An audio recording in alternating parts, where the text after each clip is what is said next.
Thanks, Senator Cornyn. Senator Blumenthal? Thank you, Mr. Chairman. Thank you for holding this hearing.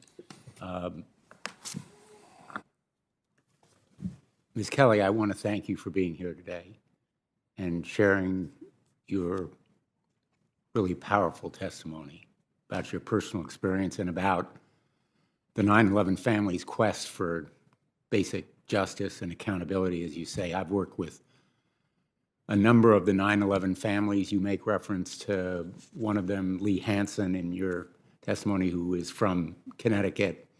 Connecticut was particularly affected because we're close to New York, and many of our family members were there, as was your brother, Bill.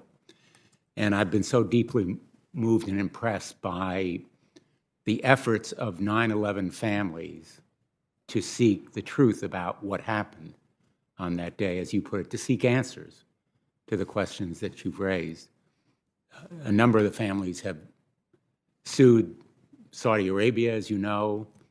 The Congress, in a very bipartisan way, Senator Cornyn and I have helped to lead efforts through JASTA to enable those families to seek their justice. You've done it very heroically through Peaceful Tomorrows. And I was struck by the reference in your testimony to the concealment, in effect, through the state secrets privilege, through classification of information that really belongs in the public realm. And this point has been a continuing one that I've tried to make.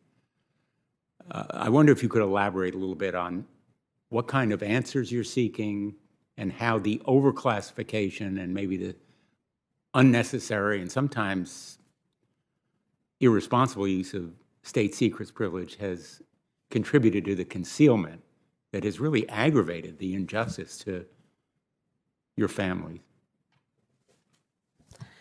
Sure. Thank you for the question. I want to start by saying that the common ground that I've been hearing so far, and I've been listening very carefully, is adherence to the rule of law.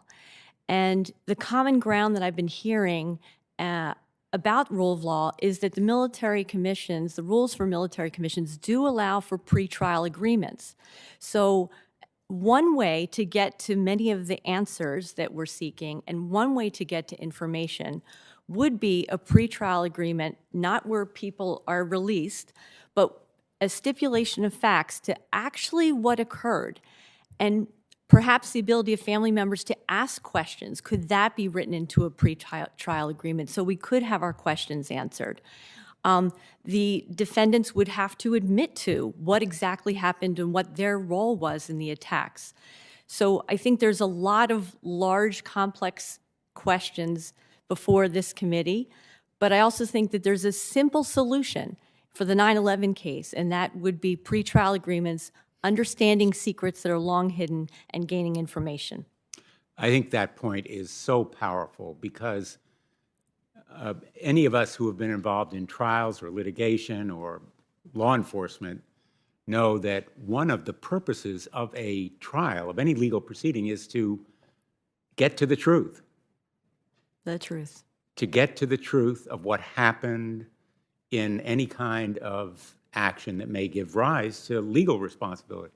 And what you're asking for is really one of the core functions of the rule of law, to seek answers about what happened and who was responsible for it without the overlay of government censorship, in effect. And that kind of pretrial agreement, as you've said, would be a way to do it. And do you think that that kind of information or answers would be a source of relief to the families? It's hard to imagine what the source of relief will be at this moment in time, but I would imagine feeling that I did right by my brother. I would imagine that I have, there'd be some resolution for my mother and father and for my children, and importantly, that there would be some sense of ending and resolution for this country, which I really believe we so desperately need. Because you spoke to your dad before you Yeah, Same here. Maybe always you an could tell interesting us a little bit conversation. more about what he said.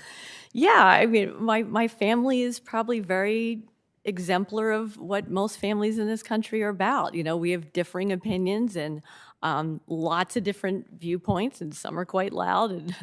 But this is who we are. This is what this country is. But what we did agree on is that there's a better way. There's a better way to get to some sense of resolution, and it's gone on too long. We all agree on that here in this hearing as well. I was also struck by your reference to your family as a divided one Yeah. between Democrats and Republicans, and the reference to feeling right at home here because we're divided too. But I wish we were a little more like your family rather than what we sometimes are. I won the family lotto. I come from the greatest family in the world. Thank you very much, Ms. Thanks. Kelly. Thanks, Senator Blumenthal. Senator Tillis? Thank you, Mr. Chairman. Thank you all for being here. Generals, thank you for your service.